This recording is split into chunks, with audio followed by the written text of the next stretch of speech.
Hello everyone, welcome to digital learning platform of Winsome International school.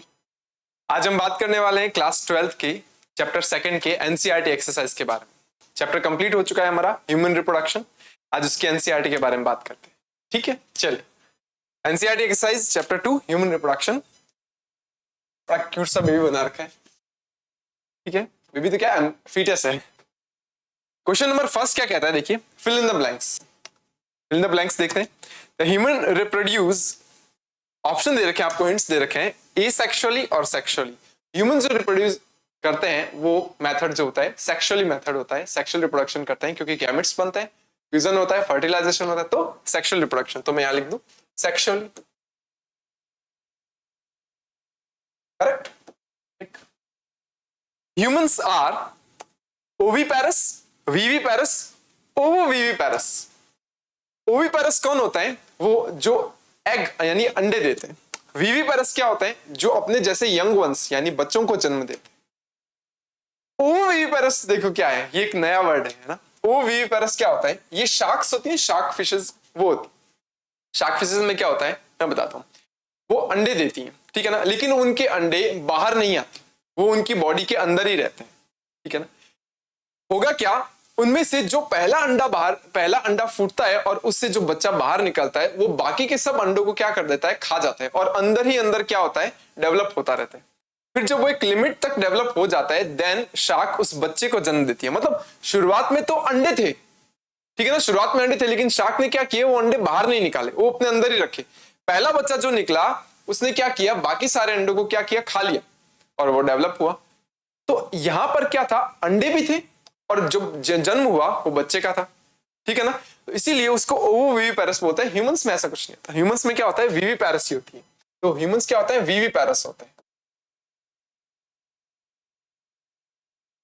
Viviparous, humans are viviparous. Fertilisation dash in humans. Fertilisation external होता है कि internal होता है? Fertilisation कहां होता है, इंटरनली होता है। ठीक है ना। कहा, एम्पुला इस्थमस जंक्शन के ऊपर होता है, फैलोपियन ट्यूब में, याद है ना। तो फीमेल की बॉडी के अंदर होता है, तो मैं कह सकता हूं इंटरनल फर्टिलाइजेशन होता है। फिर डी में क्या कहते हैं, male and female gametes are haploid और डिप्लॉइड। याद करो, मेल और फीमेल गैमेट्स जब बनते हैं तब मियोसिस होता है। जब मियोसिस होता है तो 4 हैप्लॉइड सेल्स बनती है। ठीक है ना, मतलब 4 देखा जाए तो बेसिकली मियोसिस में 4 सेल्स बनती हैं। तो हैप्लॉइड सेल्स होती हैं वो सारी की सारी,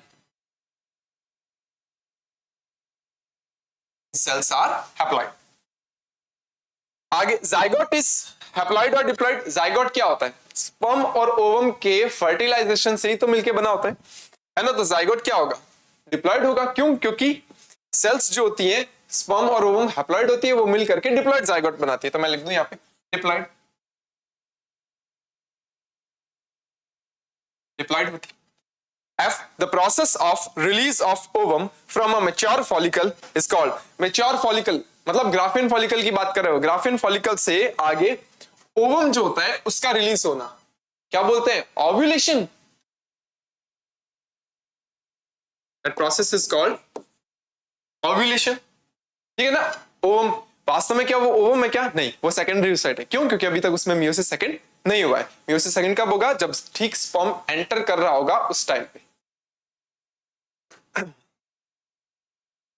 Ovulation is induced by a hormone that is called, ovulation जो होता है उसको इंड्यूस करने वाला हार्मोन कौन सा होता है, याद करो, याद करो। Hormone, luteinizing hormone, LH surge याद कीजिए। ल्यूटिनाइजिंग हार्मोन जो होता है वो उसका पीक पॉइंट पर जाना और ग्राफियन फॉलिकल का रैप्चर होना, तो वो हम बाहर निकलेगा। तो हार्मोन कौन सा होता है, एलएच, ल्यूटिनाइजिंग हार्मोन, एलएच लिख देता हूं।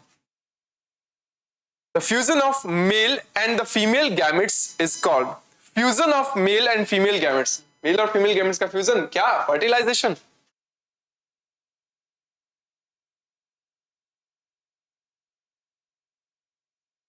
Is called fertilisation. Fertilisation takes place in the, fertilisation कहां होता है, फर्टिलाइजेशन फीमेल की ओविडक्ट में होता है, और ओविडक्ट में भी कहां, एम्पुला इस्थमस जंक्शन के ऊपर।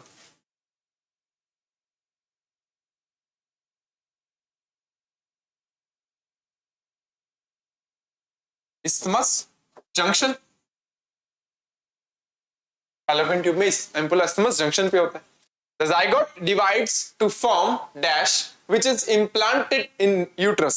मतलब जब जाइगोट डिवाइड करता है तो वो एम्ब्रियो बनाता है ना, तो वो बोलता है एम्ब्रियो का कौन सा फॉर्म है जो यूट्रस के अंदर इम्प्लांट हो रहा है जाकर के।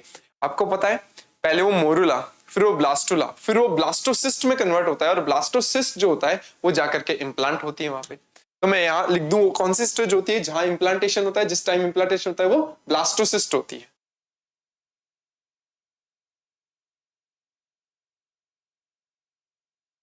Blastocyst, correct. इसके बाद देखिए the structure which provides vascular connection. Vascular connection का मतलब ये होता है कि ऑक्सीजन ट्रांसपोर्ट करना, कार्बन डाइऑक्साइड को लेके जाना, ठीक है, बेबी से। इसके अलावा न्यूट्रिशन प्रोवाइड करवाना, ठीक है ना, ये सब कुछ ब्लड के थ्रू होता है, फीमेल के ब्लड के थ्रू होता है। That is vascular connection between the foetus and uterus is called. Uterus और फीटस के बीच में क्या होता है, प्लेसेंटा होती है जो ये काम करती है ना। तो मैं लिख दूं यहाँ पे प्लेसेंटा काम करवाती है, करेक्ट। तो यहां पर ये सारी चीजें जो होती है दैट कंप्लीट होती है। नेक्स्ट क्वेश्चन देखिए, question number second. Draw a labelled diagram of male reproductive system. Male reproductive system का लेबल्ड डायग्राम जो है आपको ड्रॉ करना है। यहां देखिए मेल रिप्रोडक्टिव सिस्टम का डायग्राम दिखाया गया है, बहुत इजी वे में दिखाया गया है, सिंपल सा डायग्राम है।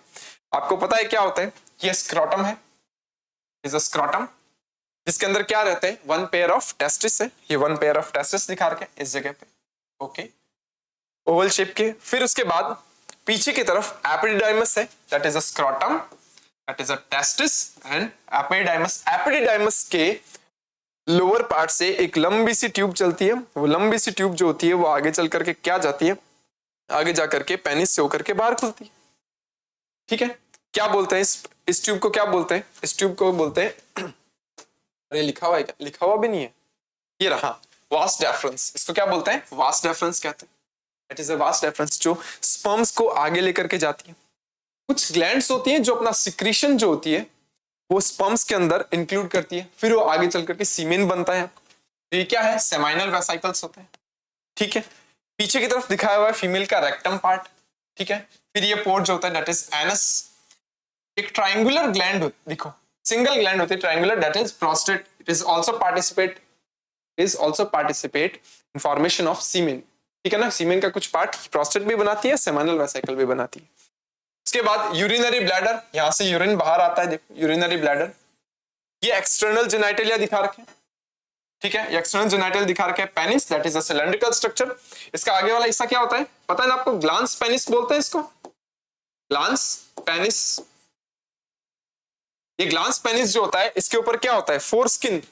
फोरस्किन बोलते हैं ना, छोटी सी लूजली फोल्ड बने होते हैं, दैट इज फोरस्किन और प्रिप्यूस। और ये वाली जो ट्यूब दिखाई दे रही है दैट इज अ यूरेथ्रा, है ना, दैट इज अ यूरेथ्रा। ये कुछ देखा जाए तो जो ह्यूमन का, मेल का रिप्रोडक्टिव सिस्टम है उसका एक simple diagram, correct. Next one is draw a label diagram of female reproductive system. अब फीमेल रिप्रोडक्टिव सिस्टम क्या जो भी ऑर्गन्स होते हैं उन ऑर्गन्स का डायग्राम जो है वो यहाँ ब्रीफली दिखा रखे हैं। देखो सबसे पहले तो अगर मैं बात करता हूँ जो मेन प्राइमरी सेक्स ऑर्गन्स होते हैं कौन से होते हैं, ओवरीज होती हैं, ठीक है ना। पेयर में ये रही ओवरीज, ये रही ओवरीज इस जगह पे, करेक्ट। ईच ओवरी, हर एक ओवरी के साथ क्या होती है, एक ट्यूब जुड़ी हुई होती है, that is called fallopian tube. Fallopian tube है क्या, ओवम यहां से रिलीज होगा और फैलोपियन ट्यूब में जाएगा, करेक्ट। इस फैलोपियन ट्यूब की शुरुआत वाला पोर्शन जो होता है, इस फैलोपियन ट्यूब की शुरुआत वाला पोर्शन, दैट पोर्शन इज क्या बोलते हैं इसको, इन्फ्रेंडिबुलम। याद हो तो इन्फ्रेंडिबुलम है क्या दिया हुआ, इन्फ्रेंडिबुलम नहीं दिया हुआ, अपने लिख देते हैं, ठीक है ना, इन्फ्रेंडिबुलम, इन्फ्रेंडिबुलम। अब इस इन्फ्रेंडिबुलम के जो किनारे होते हैं वहां पर क्या होते हैं, कुछ फिंगर लाइक प्रोजेक्शंस होते हैं, दैट आर फिम्ब्री। ये फिम्ब्री जो होता है वो क्या काम करता है, जो ओवम रिलीज होता है उसको कलेक्ट करने में हेल्प करते हैं। फिर उसके बाद ये दोनों ट्यूब्स जो होती है वो आगे जाकर के कहां खुलती है, आगे जाकर खुलती है यूट्रस के अंदर, खुलती है ना यूट्रस के अंदर। इस यूट्रस को क्या बोलते हैं, वॉम्ब, यानी कि बच्चेदानी। क्या होता है यहाँ, डेवलपमेंट होता है, किसका, फीटस का, एम्ब्रियो का डेवलपमेंट यही होता है, ठीक है ना। आगे जाकर के ये ऊपर वाला पोर्शन जो दिखाई देता है आपको उसका, that is uterine fundus part, ठीक है। यहाँ ये एम्ब्रियो है जो इम्प्लांट हो चुका है, इसका डेवलपमेंट होगा, आगे फीटस बनेगा ये। उसके बाद जो आगे यूट्रस होता है, इसकी 3 लेयर्स होती है ना, पेरीमेट्रियम, मायोमेट्रियम और एंडोमेट्रियम। तो देखो सबसे बाहर वाली पेरीमेट्रियम दिखा रखी है फर्स्ट नंबर, सेकंड नंबर दिखा रखी है myometrium, that is made up from smooth muscles, है ना, स्मूथ मसल्स से बनी हुई होती है और यहीं पर यूटेराइन कॉन्ट्रैक्शंस होते हैं, ठीक है ना। और तीसरा एंडोमेट्रियम, एंडोमेट्रियम जो होती है उसकी थिकनिंग जो होती है वो कम या ज्यादा हो सकती है, कब, मेंस्ट्रुअल साइकिल के टाइम पर, कभी कम कभी ज्यादा। कब होती है, मेंस्ट्रुअल साइकिल में हमने देखा है। फिर उसके बाद यूट्रस जो होती है वो आगे जा करके खुलती है एक पतली सी cavity, that is called cervix, ठीक है। उसके बाद जो कैनाल होती है cervix, that is cervical canal, that is cervical canal. और वो जो आगे पोर्शन खुलता है दैट इज वेजाइना, है ना, ट्यूबुलर स्ट्रक्चर सर्विक्स के नीचे होती है, दैट इज वेजाइना, ठीक है। ये एक फीमेल रिप्रोडक्टिव का क्या है, डायग्राम है, ठीक है। ओवरी जो होती है वो यूट्रस से कैसे जुड़ी होती है, कुछ ओवेरियन लिगामेंट्स होते हैं, उनकी हेल्प से जुड़ी हुई होती है, अटैच रहती है। चलिए नेक्स्ट क्वेश्चन देखते हैं, question number 4, right 2 major functions each of testis and ovary. मतलब टेस्टिस और ओवरी जो है इसके कोई 2 मेजर फंक्शंस जो है, कोई भी 2 मेजर फंक्शन आपको बताने हैं। टेस्टिस के मेजर फंक्शंस क्या हो सकते हैं, टेस्टिस एक तो स्पर्म्स का प्रोडक्शन करते हैं, दूसरा वो एंड्रोजन हार्मोन्स रिलीज करते हैं, जिसका एक मेन हार्मोन है टेस्टोस्टेरोन। वहीं अगर मैं बात करूं फीमेल के अंदर ओवरीज जो होती हैं उनका मेन फंक्शन क्या है, ओवरीज का फर्स्ट वही पार्ट ओवम प्रोड्यूस करना, एंड दूसरा वो एस्ट्रोजन और प्रोजेस्टेरोन नाम के जो 2 हार्मोन्स होते हैं वो प्रोड्यूस करती है। तो देखिए फंक्शन ऑफ टेस्टिस की बात करते हैं, the produce male gametes, correct, called spermatozoa, इन्हीं को हम स्पर्म्स बोल देते हैं, that are also called sperms by the process of spermatogenesis। sperms बनने की प्रोसेस को हम spermatogenesis बोलते हैं। उसके बाद दूसरा फंक्शन क्या है, the leading cells of the seminiferous tubules secrete male sex hormones called testosterone। testosterone aids to the development of secondary sexual characters in males। सही बात है, secondary sexual characters, heavy voice, ठीक है ना, दाढ़ी मूंछ का आना, शोल्डर्स ब्रॉड होना, चौड़े होना, एग्रेसिवनेस, ये सब क्या है, सेकेंडरी सेक्सुअल कैरेक्टर्स है जो कि टेस्टोस्टेरोन के कारण आते हैं। उसके बाद फंक्शंस ऑफ ओवरी क्या है, they produce female gametes called ओवा या ovum by the process of oogenesis। ओवा मल्टीपल के लिए आते हैं, ओवम सिंगल के लिए आते हैं। oogenesis की प्रोसेस के थ्रू क्या करती है, ये प्रोड्यूस करती है फीमेल गैमेट्स को, मतलब ओवम्स को। The growing Graafian follicle secrete the female sex hormones called oestrogen. याद करो मेंस्ट्रुअल साइकिल में अपनों ने बात की, जब प्राइमरी फॉलिकल सेकेंडरी में, सेकेंडरी फॉलिकल टर्शरी में और टर्शरी फॉलिकल ग्राफियन फॉलिकल में कन्वर्ट होता है, तब क्या होता है, उस जगह पर ये सेल्स जो डेवलप होते हुए फॉलिकल्स हैं उनकी सेल्स जो होती है वो एस्ट्रोजन हार्मोन सिक्रीट करती है। और याद करो यही एस्ट्रोजन हार्मोन वो जो एंडोमेट्रियम थी ना उसको रिफॉर्म करने का काम करता है ना।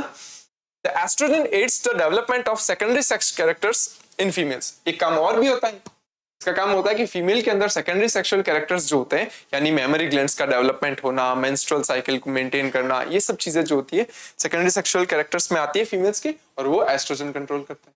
तो ये कुछ 2 फंक्शंस हो गए मेजर जो कि टेस्टिस और ओवरी के। उसके बाद question 5, describe the structure of seminiferous tube. Seminiferous tubules जो होती है उनकी स्ट्रक्चर के बारे में बात करते हैं। सेमिनिफेरस ट्यूबल्स जो होती है वो हाईली कॉइल्ड स्ट्रक्चर्स होती है जो कि कहां मिलती है, हमें टेस्टिस के अंदर मिलती है। इन ट्यूब्स के अंदर क्या होता है, स्पर्म का फॉर्मेशन होता है। कौन करता है, जर्म सेल्स जो होती है, male germ cells that are also called spermatogonia. Spermatogonia या मेल जर्म सेल्स जो होती है वो आगे चल करके मियोसिस करती है और मियोसिस करते हुए वो स्पर्म्स बनाती है। Describe the structure of seminiferous tubules. The production of sperms in the testis takes place in highly coiled structure called the seminiferous tubules. The sperms कहां बनते हैं, हाईली कॉइल्ड ट्यूब्स में बनते हैं, जिनको हम क्या बोलते हैं, सेमिनिफेरस ट्यूबल्स। इस जगह पर दिखा रखी है, देखिए ये रही सेमिनिफेरस ट्यूबल्स, यहां हाईली कॉइल्ड है ना। You these lobules, these tubules are located in the testicular lobules। हाँ सही बात है, ये एक बड़ी सी स्ट्रक्चर होती है, यू ऐसी स्ट्रक्चर, इसको टेस्टिकुलर लॉब्यूल्स बोलते हैं। आपको पता है ना कि एक टेस्टिकुलर लॉब्यूल जो होता है उसके अंदर 1 2 3 हाईली कॉइल्ड सेमिनिफेरस ट्यूबल्स मिलती है। मिनिमम 1 हो सकती है, मैक्सिमम 3 हो सकती है ना। Each seminiferous tubule is lined by a germinal epithelium। हर एक ट्यूब जो होती है उसके अगर मैं ट्रांसफर सेक्शन काट करके देखूं तो उसकी जो इनर लाइनिंग होती है, ये ट्यूब है मान लो कि यू ट्यूब थी, है ना, लंबी सी ट्यूब है। अब इसकी इनर लाइनिंग जो होती है उसके ऊपर क्या मिलती है हमें, जर्मिनल एपिथेलियम मिलती है। जर्मिनल एपिथेलियम का मतलब जर्म सेल्स जो होती है उसकी lining. It is lined on its inner side by two types of cells, namely spermatogonia and Sertoli cells respectively. तो इसकी जो अंदर की तरफ जर्मिनल एपिथेलियम होती है, इसके अंदर क्या होते हैं, दो तरह की सेल्स इंक्लूड की जाती है। Number first is a mail germ cells, जो कि आगे चल करके क्या करेगी, स्पर्म बनाएगी बाय द मियोसिस, और दूसरी ट्रायंगुलर सेल्स होती है that are called Sertoli cells. Sertoli cells जो क्या करेगी, न्यूट्रिशन देगी किसको, जर्मिनल सेल्स को। Spermatogonia are the male germ cells that produce primary spermatocytes by the meiotic divisions. हाँ, ये जो जर्म सेल्स जो होती है वो शुरुआत में क्या करती है, माइटोसिस करती है और क्या बनाती है, प्राइमरी स्पर्मेटोसाइट बनाती है। याद करना वो टेबल जिसमें स्पर्मेटोजेनेसिस किया था आपने। The primary spermatocytes undergo the further meiotic division, और वो मेयोटिक डिवीजन कौन सा होता है, मियोसिस फर्स्ट होता है, याद करो तो, to form the secondary spermatocytes and finally spermatids. और बाद में क्या होता है, मियोसिस सेकंड होता है तो क्या बनते हैं, स्पर्मेटिड्स बनते हैं। Spermatids are metamorphose into the male gametes. Metamorphose का मतलब होता है अपनी स्ट्रक्चर के अंदर चेंज लेके आना, ठीक है ना, अपनी स्ट्रक्चर को मॉडिफाइड करना, और आगे चल करके वो मेल गैमेट्स में कन्वर्ट होता है, दैट आर कॉल्ड स्पर्मेटोजोआ, यानी को हम स्पर्म्स बोल देते हैं। Sertoli cells are known as a nurse cells, इनको नर्स सेल्स भी बोलते हैं, of the testis. They provide nutrition to the germ cells, या nourishment to the germ cells. There are large polygonal cells known as the interstitial cells or the leading cells in just adjacent on the seminiferous tubules. Seminiferous tubules के ठीक बाहर की तरफ जुड़ी हुई सी कुछ polygonal cells मिलती है, that are called leading cells और interstitial cells। क्यों? क्योंकि वो interstitial part जो होता है, मतलब seminiferous tubules का जो बाहर वाला भाग है, मान लो ये seminiferous tubules है, इनका बाहर वाला भाग इस जगह पर बाहर मिलती, और ये स्पेस जो होता है इसको क्या बोलते हैं, इसको इंटरस्टिशियल स्पेस बोलते हैं। These cells secrete the male hormones called testosterone। क्या secrete करती है, टेस्टोस्टेरोन secrete करती है। Next, what is the spermatogenesis? Spermatogenesis क्या है? Briefly describe the process of spermatogenesis। उसकी briefly describe कीजिए। हालांकि यह just पीछे वाला जो क्वेश्चन था उसमें briefly वैसे भी describe हो चुका था, लेकिन यहाँ फिर से करेंगे। The spermatogenesis is the process of production of sperms from immature germ cells in males। हाँ, production of sperms from immature germ cells, मतलब immature germ cells जो होती है उनसे आगे चल करके sperm का formation होना, that is called spermatogenesis। That process is spermatogenesis। It takes place in the seminiferous tubules present inside the testis। जो testis के अंदर seminiferous tubules होती है उसी में ये process होती है, वहाँ germ cells होती है, leading cells होती है, सर्टोली सेल्स होती हैं, वो सब पार्टिसिपेट करती हैं कहीं ना कहीं। During spermatogenesis a diploid spermatogonium. हाँ, ध्यान रखना, जो मेल जर्म सेल होती है कैसी होती है, डिप्लॉयड होती है, तो मैं 2n से लिख सकता हूं उसको, जो male germ cell increase in size and form a diploid primary spermatocyte. और वो आगे चल करके क्या करती है, याद करो, माइटोसिस करती है। तो वो माइटोसिस करेंगी तो क्या होगा, माइटोसिस के दौरान नंबर ऑफ क्रोमोसोम चेंज नहीं होते हैं, इसीलिए जो प्राइमरी स्पर्मेटोसाइट बनेंगे वो भी सारे के सारे कैसे होंगे, डिप्लॉयड होंगे। The diploid primary spermatocyte undergoes to the first meiotic division, जिसको हम meiosis first कहते हैं, which is a reductional division। reductional division का मतलब क्या होता है, यहाँ पर क्रोमोसोम के नंबर हाफ हो जाते हैं from two equal haploid secondary spermatocyte। और आगे चल करके वो क्या करता है, secondary spermatocyte बनाते हैं, जो कि कैसे होते हैं, haploid होते हैं, ठीक है। Each secondary spermatocyte then undergoes second meiotic division। हाँ, दो जो secondary मियोसाइट सेकेंडरी स्पर्मेटोसाइट बने, मियोसाइट नहीं, सेकेंडरी स्पर्मेटोसाइट बने, वो आगे चल करके मियोसिस सेकंड करेंगे, और मियोसिस सेकंड करने के बाद क्या करेंगे, हर एक सेल से क्या बनेगी, दो सेल्स बनेगी, मतलब अल्टीमेटली एंड में 4 सेल्स बनेगी। Each secondary spermatocyte then undergoes second meiotic division, that is called meiosis second also, to form 2 equal haploid spermatids. इसीलिए बोलते हैं मियोसिस सेकंड जो होता है ना, वो माइटोसिस के जैसा होता है। क्यों? क्योंकि मियोसिस फर्स्ट के टाइम पे क्या हुआ, रिडक्शनल डिवीजन हो गया, रिडक्शनल डिवीजन हो गया तो नंबर ऑफ क्रोमोसोम्स हाफ हो गए, लेकिन मियोसिस सेकंड जो होता है वो एज इट इज माइटोसिस के जैसा होता है, तो वहां क्रोमोसोम के नंबर चेंज नहीं होते हैं। Hence a diploid spermatogonium produces 4 haploid spermatids। ठीक है? These spermatids are transformed into the spermatozoa that are called sperms by the process that is called spermiogenesis.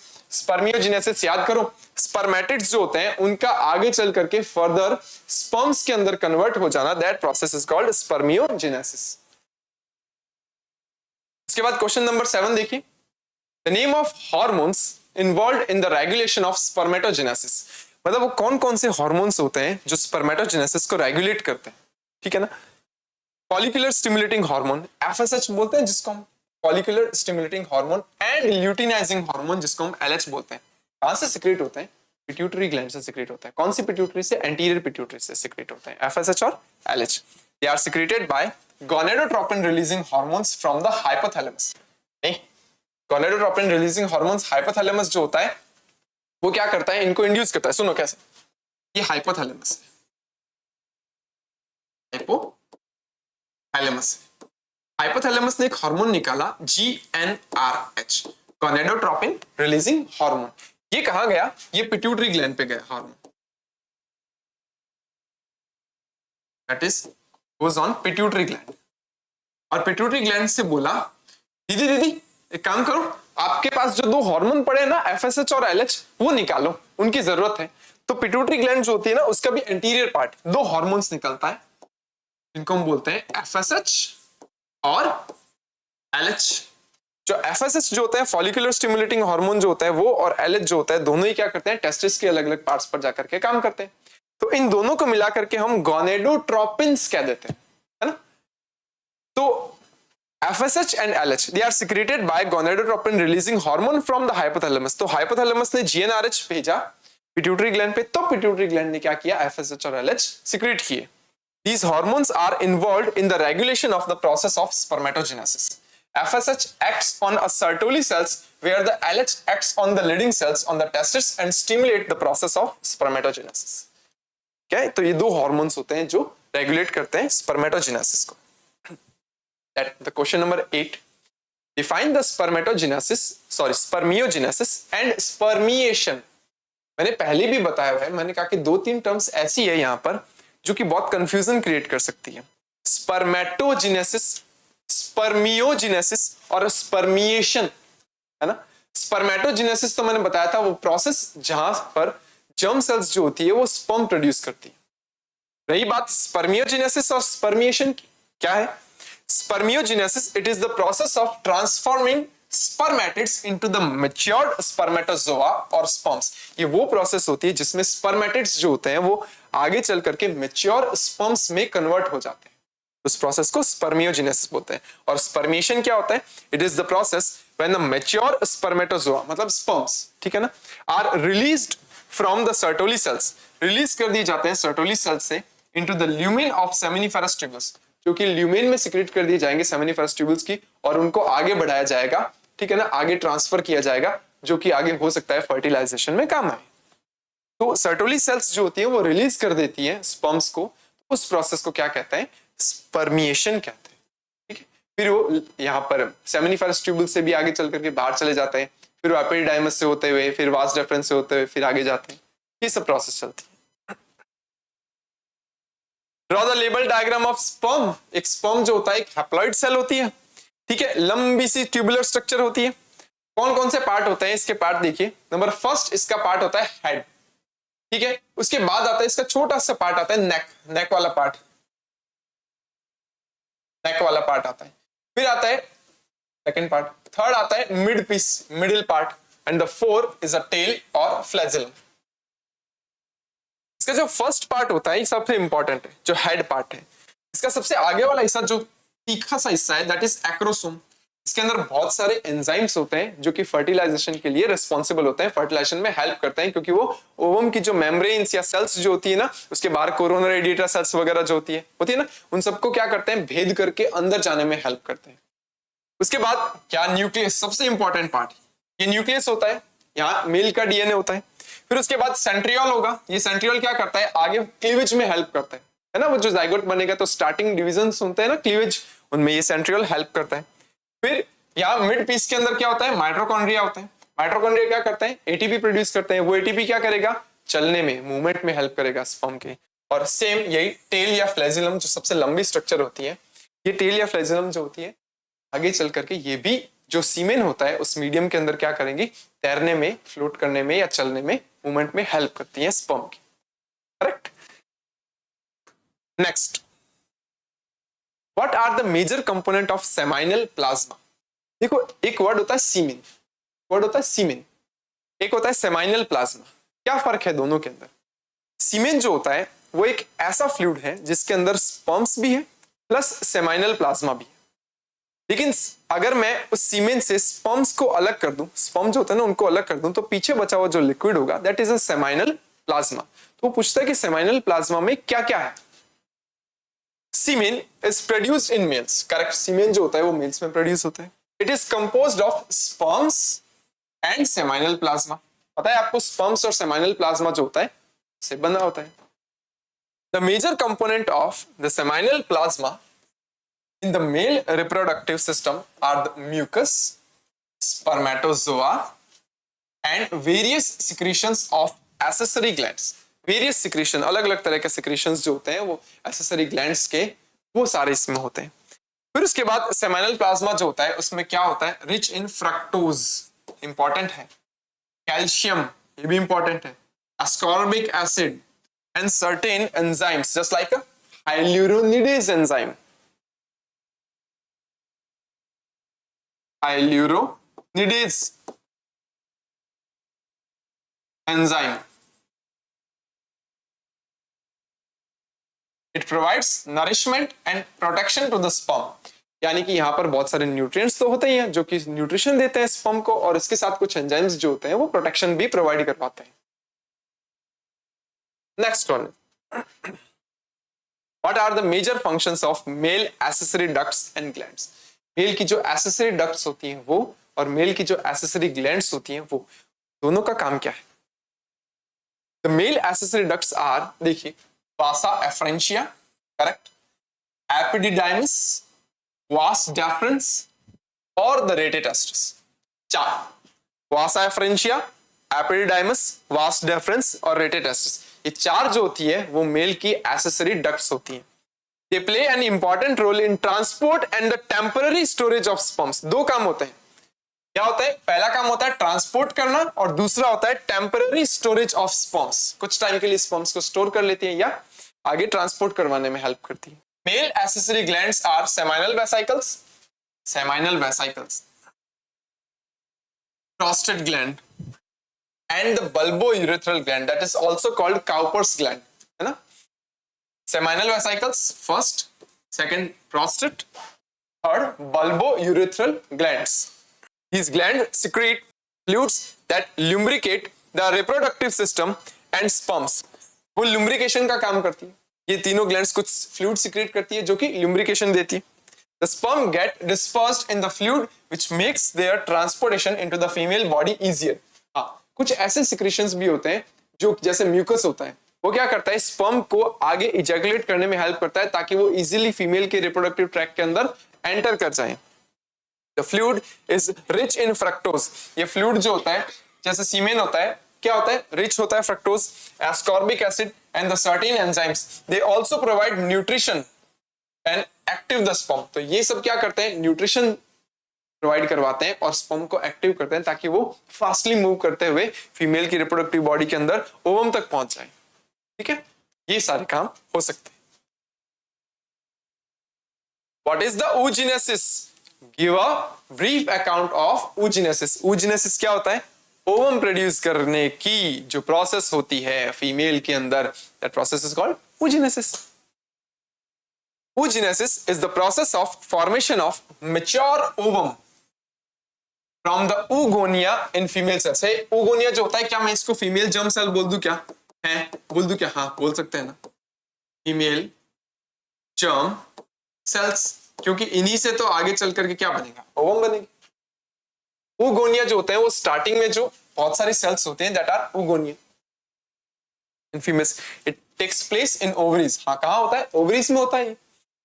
During oogenesis a diploid oogonium और egg mother cell बोल सकते हैं इसको, increase in size and get transformed into a diploid primary oocyte. Same spermatogenesis के time पे क्या हुआ था, स्पर्मेटोगोनिया आगे चल करके प्राइमरी स्पर्मेटोसाइट्स बना रही थी, तो ये क्या बनेगी, प्राइमरी oocyte बनाएगी। किससे बना रही थी, माइटोसिस से बना रही थी। तो क्या नंबर ऑफ क्रोमोसोम चेंज हो रहे थे, क्या नहीं हो रहे थे। तो यहां पर भी ये ट्रांसफॉर्म होती है और आगे डिप्लॉयड प्राइमरी oocyte बनाती है, मतलब क्रोमोसोम के नंबर अभी भी चेंज नहीं हो रहे हैं।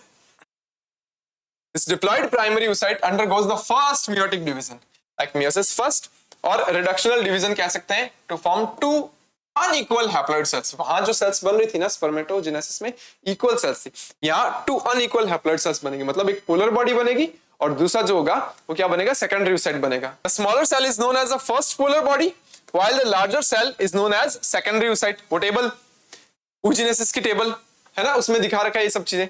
The secondary oocyte undergoes the second meiotic divisions, meiosis second, the equational division, and gives rise to a secondary polar body and ovum। यहां पर भी unequational division ही होता है, equational नहीं होता, ठीक है ना, unequational होता है। तो वहां second polar body बनेगी और ovum बनेगा। Hence, in the process of oogenesis, a diploid oogonium produces a single haploid ovum। सिर्फ a single haploid ovum बनता है, while the 2 or 3 polar bodies are produced। हो सकता है 2 या 3 polar bodies भी बन जाए, ठीक है ना, क्योंकि हो सकता है कई बुक्स में ऐसा लिखा हुआ आता है कि polar bodies जो होती है वो भी आगे डिवाइड करके अपने 2 polar bodies बनाती है, और कुछ बुक्स में नहीं भी लिखा हुआ था, तो हो सकता है और नहीं, ठीक है ना। उसके बाद question number 13, draw a label diagram of section through the ovary. Ovary का सेक्शन काट करके आपको उसके अंदर क्या क्या चीजें प्रेजेंट होती है वो दिखानी है। तो देखो एक छोटा सा डायग्राम मैं बताता हूं आपको ओवरी का, जो अपनों ने पहले भी देखा था। हमने पहले जो ओवरी का डायग्राम देखा था, हमने उसमें देखा था कि जो बाहर वाली स्ट्रक्चर जो होती है ना, बाहर वाली स्ट्रक्चर, उसके ऊपर कुछ लिगामेंट्स लगे होते हैं जो कि ओवरी को अटैचमेंट में हेल्प करते हैं। तो देखो ये ओवेरियन लिगामेंट यहां दिखा रखे हैं, एक मेसोवेरियम दिखा रखा है, ये मेसोवेरियम, ये भी एक लिगामेंट है, ठीक है। ये जो बाहर वाला पोर्शन होता है दैट इज कॉर्टेक्स, कॉर्टेक्स बोला था, और अंदर वाला पार्ट जो होता है दैट इज मेड्यूला। ये रहा medulla part, that is medulla, इस जगह मेड्यूला पार्ट होता है बीच में, और बाहर वाला पार्ट जो होता है दैट इज कॉर्टेक्स, कॉर्टेक्स ये रहा, दैट पार्ट इज कॉर्टेक्स, है ना। उसके बाद देखिए ये ओवेरियन सरफेस दिखा रखी है, ये ओवरी की सरफेस है, ओवेरियन सरफेस एपिथेलियम। शुरू में क्या होता है ये देखो, ओवरी के अंदर कुछ प्रीमोडियल फॉलिकल्स होते हैं। प्रीमोडियल फॉलिकल्स का मतलब होता है जो शुरुआत के अंदर बनते हैं, जो छोटी छोटी सेल्स होते हैं, दैट आर प्रीमोडियल फॉलिकल्स। फिर इनके अंदर क्या होता है, धीरे धीरे क्या होता है, डेवलपमेंट होता है। डेवलपमेंट होता है तो they are forms of primary follicles, हाँ प्राइमरी फॉलिकल्स बनते हैं। प्राइमरी फॉलिकल जो होता है वो आगे कन्वर्ट होता है सेकेंडरी फॉलिकल में, करेक्ट। सेकेंडरी फॉलिकल आगे कन्वर्ट होता है टर्शियरी फॉलिकल में, फिर ग्राफिन फॉलिकल में। तो ये एंट्रल फॉलिकल जो होता है ना, इसको टर्शियरी फॉलिकल बोलते हैं। क्यों? क्योंकि आपको पता है टर्शियरी फॉलिकल में क्या होता है, एंट्रम कैविटी बनती है, वही तो उसका कैरेक्टरिस्टिक होता है मेन एंट्रल फॉलिकल, ठीक है। देन प्री ओव्यूलेटरी फॉलिकल, जिसको हम क्या बोल देते हैं आगे चल करके ग्राफिन फॉलिकल बोल देते हैं, that is graphene follicle, graphene follicle. जब ये ग्राफिन फॉलिकल रैप्चर होता है तो क्या होता है, आगे चल करके ओवम रिलीज होता है। ये ओवम है, इसको हम बोल सकते हैं ओव्यूलेटेड oocyte। तो क्या वास्तव में ये ओवम है क्या? नहीं, that is secondary oocyte, that is secondary oocyte,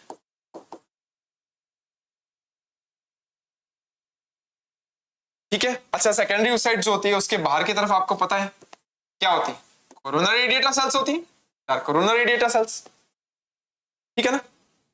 फिर उसके बाद जो पोर्शन रिमेनिंग पार्ट होता है ग्राफिन फॉलिका, उसको क्या बोल देते हैं हम, कॉर्पस ल्यूटियम कह देते हैं। कॉर्पस ल्यूटियम की जो सेल्स होती है वो आपको पता है हैवी अमाउंट में प्रोजेस्टेरोन हार्मोन सीक्रेट करती है ना। तो अगर फर्टिलाइजेशन हो जाता है तो कॉर्पस ल्यूटियम मेंटेन रहता है, लेकिन अगर ओवम और स्पर्म का फर्टिलाइजेशन नहीं होता है तो कॉर्पस ल्यूटियम जो होता है वो धीरे धीरे क्या हो जाती है, डीजनरेट होने लग जाती है। तो धीरे धीरे डीजनरेट हो जाएगी, और जब ये कंप्लीटली डीजनरेट होने लग जाती है, बहुत छोटी रह जाती है, रिड्यूस हो जाती है, तो इसको हम क्या बोल देते हैं, कॉर्पस एल्बिकेंस कह देते हैं, ठीक है ना। फिर नेक्स्ट मेंस्ट्रुअल साइकिल चलता है और यही प्रोसेस जो होती है वो आगे फिर से चलती है, फॉलिकल्स का डेवलपमेंट, ओवम का रिलीज होना हर मंथ फीमेल, करेक्ट। तो ये सब चीजें होती है। ये लिखा हुआ है degenerating corpus luteum that are called corpus albicans, ये रहा इस जगह पे, चले आगे, चल question 14, draw a labelled diagram of Graafian follicle. Graafian follicle जो है उसका लेबल्ड डायग्राम जो है उसको बताना है। याद हो ग्राफियन फॉलिकल वो स्ट्रक्चर होती है जो रैप्चर होती है और सेकेंडरी साइट या ओवम कह सकता हूं मैं, क्या करती है आगे रिलीज करती है। ग्राफियन फॉलिकल्स के अंदर क्या क्या होता है उसके बारे में बात करते हैं। सबसे बाहर की तरफ देखो, सबसे बाहर की तरफ। अच्छा पहले तो मैं इसके अंदर बता देता हूं, एंट्रम कैविटी जो होती है वो बड़ी होती है, काफी बड़ी सारी एंट्रम कैविटी होती है ना।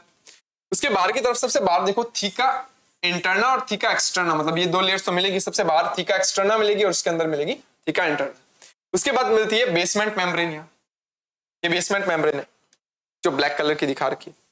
फिर उसके बाद क्या ग्रेन्युलोसा सेल्स, ये रेड कलर की सेल्स दिखाई दे रही, दैट आर ग्रेन्युलोसा सेल्स, ठीक है। इसको बेसल लैमिना बोलते हैं, ये वाला बेसल लैमिना है। ये अंदर की तरफ जो स्ट्रक्चर दिखाई दे रही है that is a secondary oocyte, है ना, क्योंकि इसमें मियोसिस सेकंड अभी तक नहीं हुआ है, that is secondary oocyte। Secondary oocyte जो होता है ये उसका न्यूक्लियस है, सेकेंडरी oocyte का न्यूक्लियस है। अब आपको पता है सेकेंडरी oocyte के चारों तरफ की कुछ सेल्स जो होती है जो टाइटली पैक्ड हो जाती है उनको हम क्या बोल देते हैं, ये ग्रेनुलर सेल्स का ही मॉडिफिकेशंस होती है। ग्रेनुलर सेल्स कुछ टाइटली पैक्ड होकर के इसके चारों तरफ कवर बना लेती है, that is called corona radiata cells, है ना। और इस सेकेंडरी oocyte के चारों तरफ क्या होता है, एक ट्रांसपेरेंट लेयर ही मिलती है, that is called zona pellucida, is called zona pellucida की लेयर होती है ना। ये एक ग्राफियन फॉलिकल और उसके अंदर कुछ स्ट्रक्चर्स के बारे में दिखाया गया। आप इसकी डिटेल्स भी लिख सकते हो शॉर्ट में। कर आगे देखते हैं। क्वेश्चन नंबर 15 है, कहता है name of the functions of the following. आपको अलग अलग नाम दे रखे हैं, उनके फंक्शंस बताने हैं। नंबर फर्स्ट कॉर्पस ल्यूटियम दे रखा है, second endometrium, third acrosome, fourth sperm tail और फिफ्थ फिम्ब्री। सबके एक एक करके थोड़ा थोड़ा दो दो लाइन में तीन तीन लाइन में क्या करना है आपको, इनके फंक्शंस बताने के क्या काम करते हैं। चलिए शुरू करते हैं। फर्स्ट है कॉर्पस ल्यूटियम। कॉर्पस ल्यूटियम याद करो, कॉर्पस ल्यूटियम क्या होती है, ओवम रिलीज होने के बाद में जो उसके पीछे बचा हुआ जो ग्राफियन फॉलिकल होता है उसकी जो रिमेनिंग स्ट्रक्चर होती है दैट इज कॉर्पस ल्यूटियम। क्या करती है अभी देखा, प्रोजेस्टेरॉन सिक्रेट करती है। अच्छा प्रोजेस्टेरॉन क्या काम आता है, प्रोजेस्टेरॉन एंडोमेट्रियम जो बनी है उसको मेंटेन रखने का काम आएगा, है ना। Corpus luteum is form from the raptured Graafian follicle, raptured Graafian follicle से बनता है। It secretes progesterone hormone during the luteal phase of the menstrual cycle. Menstrual cycle का जो ल्यूटियल फेज होता है उस टाइम पर वो प्रोजेस्टेरॉन हार्मोन बहुत हैवी अमाउंट में सिक्रेट करते हैं। A high level of progesterone inhibits the secretion of FSH and LH। हाँ वो एक नेगेटिव फीडबैक भी देता है, क्यों, क्योंकि अगर प्रोजेस्टेरॉन का लेवल बहुत हाई होगा तो FSH और LH जो होता है वो सिक्रेट नहीं होंगे। तो हाइपोथैलेमस जो होता है वो GnRH सिक्रेट नहीं करता, जिसके कारण क्या होता है FSH और LH सिक्रेट नहीं होते। FSH और LH सिक्रेट नहीं होंगे तो नए फॉलिकल्स का डेवलपमेंट उस समय तक नहीं होता जब तक प्रोजेस्टेरॉन सिक्रेट हो रहा है। और आपको पता है जब प्रोजेस्टेरॉन डाउन चला जाता है तो वहां मैसेज पहुंचता है हाइपोथैलेमस पर, वो फिर से GnRH रिलीज करता है, फिर FSH और LH रिलीज होते हैं, फिर वो FSH और LH क्या करते हैं ओवरी के ऊपर जाते हैं और फॉलिकल्स का डेवलपमेंट स्टार्ट करवा देते हैं। मतलब नेक्स्ट मेंस्ट्रुअल साइकिल का पार्ट चल रहा है ये। Thereby the preventing ovulation, ठीक है, the also allows the endometrium of the uterus to proliferate and the prepare itself for the implantation। Corpus luteum जो होता है वो प्रोजेस्टेरॉन सिक्रेट करेगा, तो प्रोजेस्टेरॉन और क्या काम करेगा, एंडोमेट्रियम जो होती है एंडोमेट्रियम को मेंटेन रखता है ताकि अगर जाइगोट बनता है तो वो इजीली वहां पर इंप्लांट हो जाए और उसका फर्दर डेवलपमेंट वहां हो। एंडोमेट्रियम की बात करते हैं। It is the inner most lining of uterus. हाँ सही बात है। It is the rich in glands and the undergoes a cyclical changes during the various phases of the menstrual cycle to prepare itself for the implantation of the embryo. इसके अंदर cyclical changes आते हैं। शुरुआत में क्या होता है, शुरुआत में जो मेंस्ट्रुएशन आता है तब उस समय वो बहुत पतली हो जाती है, देन उसके बाद वो रिफॉर्म होने लगती है, ठीक है ना। ये खुद को प्रिपेयर करती है, खुद को मेंटेन करती है ताकि हर बार ये एंडोमेट्रियम नहीं बने और इम्प्लांटेशन में हेल्प मिले कोई भी जाइगोट के या एम्ब्रियो के। सी एक्रोसोम। एक्रोसोम क्या होता है, आगे की तरफ टिप स्ट्रक्चर होती है जो कि स्पर्म के ऊपर होती है। इसमें बहुत सारे एंजाइम होते हैं जो फर्टिलाइजेशन में हेल्प करते हैं। It is the cap like structure present in the anterior part of head of the sperm, ठीक है।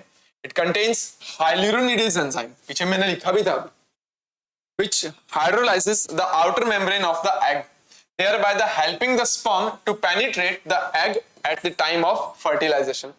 फर्टिलाइजेशन के टाइम पे पेनिट्रेट करके उसके अंदर फर्टिलाइजेशन में हेल्प करता है हाइड्रोनिडेज एंजाइम.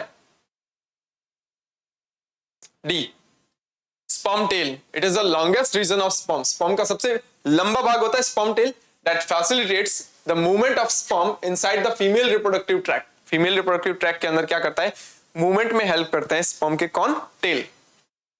फिम्बरी कहां? Fallopian tube. याद आ रही है फैलोपियन ट्यूब? उसके किनारे पे जस्ट फिंगर लाइक प्रोजेक्शंस क्या करते हैं, ओवम को कलेक्ट करने में हेल्प करते हैं.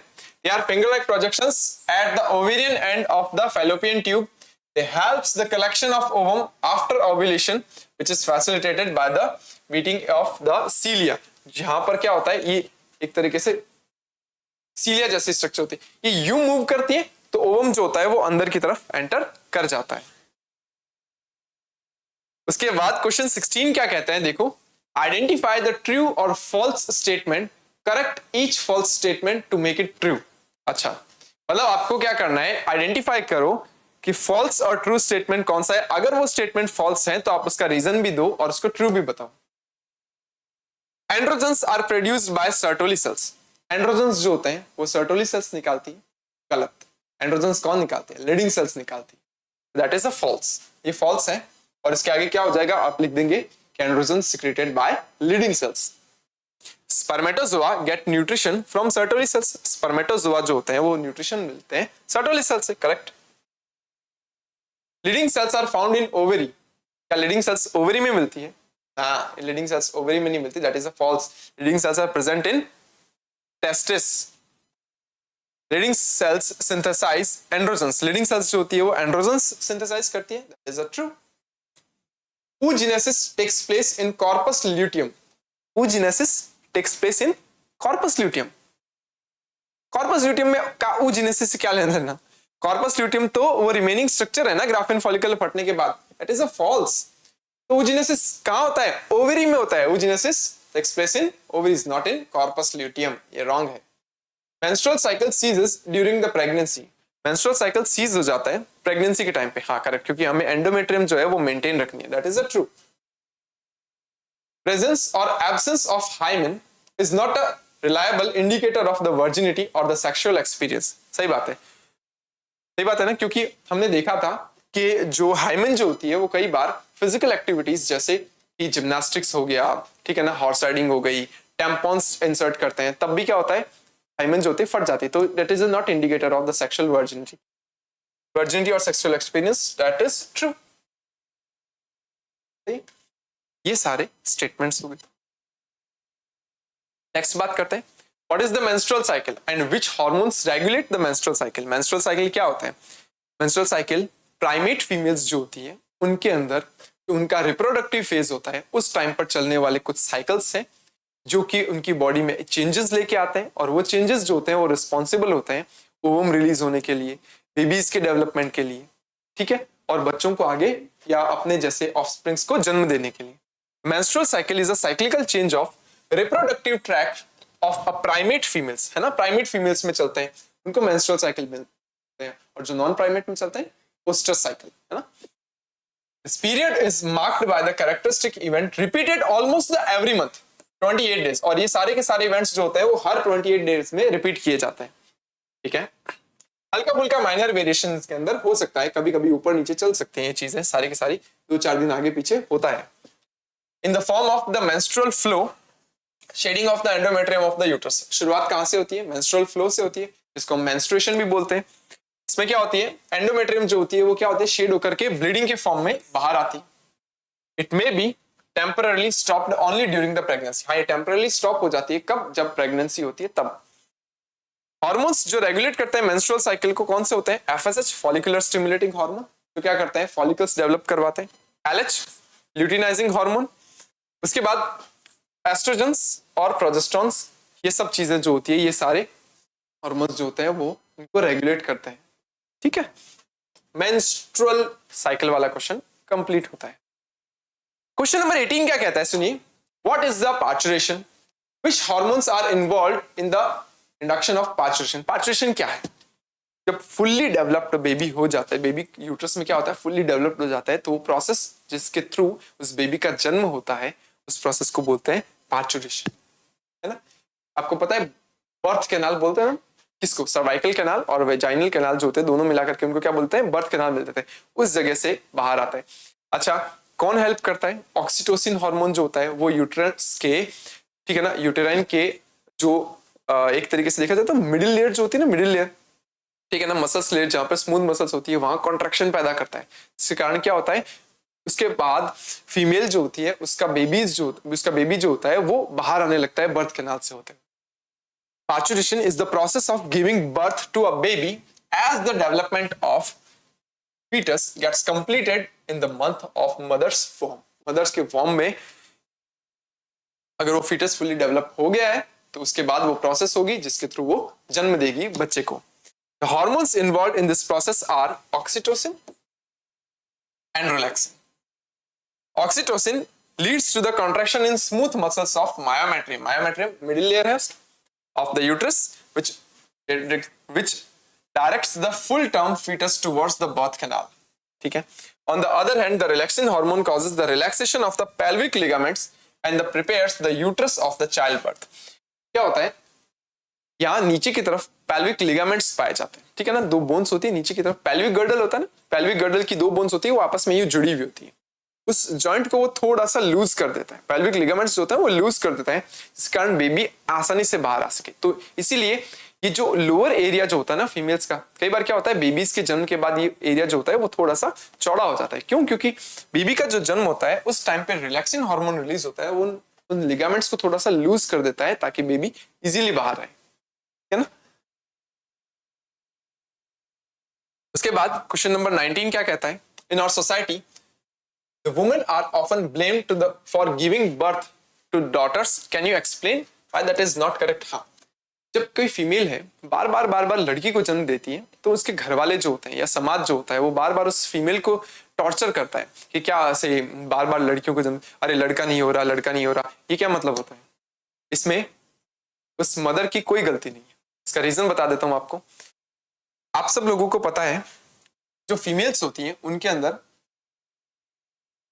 जो 46 क्रोमोसोम्स होते हैं वो कैसे होते हैं? 44 प्लस XX होते हैं, और मेल्स के अंदर जो क्रोमोसोम होता है वो 44 प्लस XY होते हैं। तो जब यहाँ ओवम बनते हैं तो उन ओवम के अंदर क्रोमोसोम के नंबर हाफ हो जाएंगे। ये ओवम है, ओवम में क्रोमोसोम के नंबर 22 प्लस X, यहां भी 22 प्लस X हो जाएगा, करेक्ट? यहां भी X क्रोमोसोम, यहां भी X क्रोमोसोम। लेकिन मेल्स में जब स्पर्म बनते हैं, तो उन स्पर्म्स के अंदर क्या होता है? 44 का 22, 44 का 22 प्लस एक X यहां चला जाएगा और एक Y वहां चला जाएगा, तभी तो क्या होगा? हाफ होंगे ना। तो अब सुनो, अब अगर एक स्पर्म जो कि X क्रोमोसोम कैरी करता है अगर वो उस फीमेल के साथ जाकर के मैच करेगा तो 22 क्या हो जाएगा? 44, और X क्या हो जाएगा? XX डबल X जो कि फीमेल होगी, 44 प्लस XX जो कि एक फीमेल होगी। और अगर बाई चांस ये स्पर्म फर्टिलाइज किया इस ओवम के साथ या इन दोनों में से किसी भी ओवम के साथ, तो क्या होगा? 22 44 प्लस यहां X है और यहां Y है, X और यहां Y है, तो यहां क्या होगा? मेल होगा। तो आपको पता है फीमेल्स के अंदर ओवम तो सेम ही है, डिसाइड कहां से हो रहा है कि जो मेल है उसका जो स्पर्म है वो कौन सा है जो कि फर्टिलाइज करेगा, ठीक है ना। तो गलती जो लोग ससुराल में जो फीमेल्स को ताने देते हैं, टॉर्चर करते हैं, तो गलती आपकी बहू की नहीं है, बेटे की है। उसका स्पर्म जो है वो X वाला स्पर्म जाकर के वहां फर्टिलाइज करे, हालांकि किसी की नहीं है। देखो that is a random process, ठीक है ना, किसी इन दोनों में से किसी की गलती नहीं होती, ये सिर्फ और सिर्फ क्या होता है? एक कोइंसिडेंस होता है, ठीक है ना। तो यहां पर किसी को भी चाहे मेल हो या चाहे फीमेल हो इसको टॉर्चर करना दैट इज नॉट गुड, ठीक है ना। It is a random process, एक कोइंसिडेंस है ये सारी चीजें। तो जो स्पर्म पहले पहुंचेगा दैट वो फर्टिलाइज कर जाएगा, उसमें X क्रोमोसोम भी हो सकता है और उसमें Y क्रोमोसोम भी हो सकता है, उसमें टॉर्चर करने जैसी क्या बातें हैं। तो जो अनएजुकेटेड लोग होते हैं ठीक है ना, जिनको इन सब चीजों के बारे में पता नहीं होता वो सब बहुत टॉर्चर करते हैं फीमेल्स को. In human beings have a 23 pairs of the chromosomes, correct? The human males have the 22 pairs of the autosome and the certain one or two types of sex chromosome. मतलब या तो उसमें X होगा या Y होगा.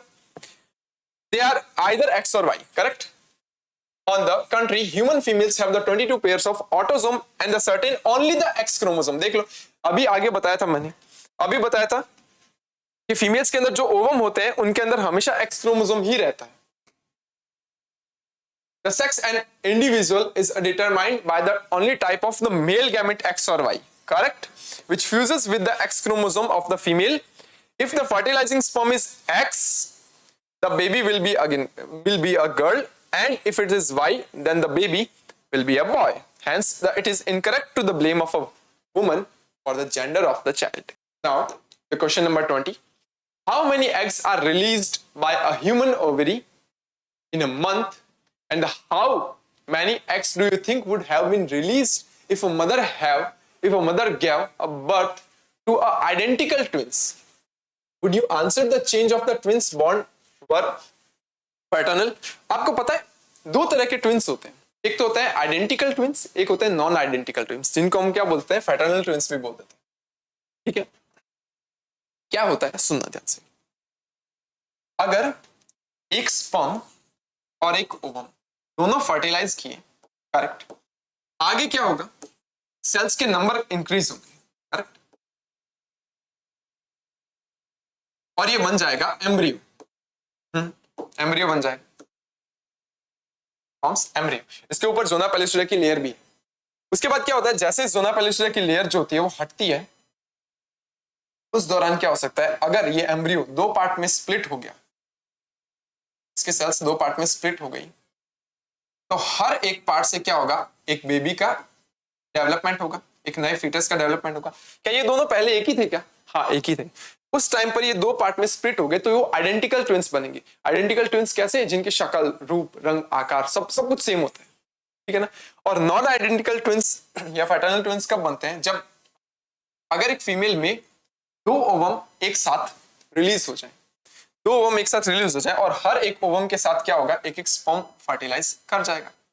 तो आगे चल करके दोनों जाइगोट से ये दो जाइगोट बनेंगे. क्या ये दोनों जाइगोट अलग अलग हैं? हाँ, अलग अलग है. तो इस टाइम पर बेबीज तो दो बनेंगे यूट्रस के अंदर, ठीक है ना, लेकिन वो दोनों एक दूसरे के आइडेंटिकल नहीं होंगे, क्योंकि स्पर्म और ओवम दोनों अलग अलग है. ये दोनों गर्ल्स हो सकती हैं लेकिन दोनों सेम नहीं दिखेंगे. दोनों बॉयज हो सकते हैं, दोनों सेम नहीं दिखेंगे. एक गर्ल और एक बॉय भी हो सकता है. ठीक है ना, उनको फैटर्नल ट्विंस भी बोलते हैं. An ovary releases one egg every month. When the two babies are produced in a succession, they are called twins. ठीक है ना? Generally, twins are produced from a single egg by the separation of early blastomeres resulting from the first zygotic cleavage. तो starting में क्या होता है, जब zygotic divisions हो रहे होते हैं, क्लीवेज हो रहा होता है, उस समय वो स्प्लिट हो जाते हैं दो पार्ट में. As a result, the young ones formed will have the same genetic makeup and thus that are called identical twins. तो ये identical twins होंगे दोनों. Then, if the twins are born are fraternal, they would have developed from two separate eggs. Correct? दो अलग-अलग egg से develop हुए. It happens when the two eggs from one each ovary. मतलब generally एक बार में एक ओवरी ओवम सिक्रेट करती है या ओवम रिलीज करती है, लेकिन कई बार ऐसा हो भी जाता है कि ये दोनों ओवरीज एक ही टाइम पर एक ओवम रिलीज कर देती है. They are released at the same time and get fertilized by the two separate sperms. हाँ, दो अलग-अलग sperms ही जा रहे थे. Hence, the young ones developed will have separate genes and therefore that called non-identical twins or fraternal twins भी बोल देते हैं, जो सेम नहीं दिखते हैं. करेक्ट. चल, क्वेश्चन नंबर 21, लास्ट क्वेश्चन हमारा. How many eggs do you think were released by an ovary of a female dog which can give birth to 6 puppies? एक फीमेल डॉग जिसने 6 पपीज को जन्म दिया, आपको क्या लगता है उसके अंदर कितने ओवम रिलीज हुए होंगे? ओवम 6 ही रिलीज हुए होंगे एट सेम टाइम पर, तभी वो 6 पपीज को जन्म देती है. Dogs and rodents are the polyovulatory species, मतलब वो एक ही टाइम पर क्या करती है, एक से ज्यादा ओवम रिलीज करती है. In these species more than one ovum is released from the ovary at the time of ovulation. Hence, the 6 eggs were released by the ovary of a female dog to produce 6 puppies. उसमें एक साथ में 6 जो eggs हैं या ovum है वो release हुए होंगे।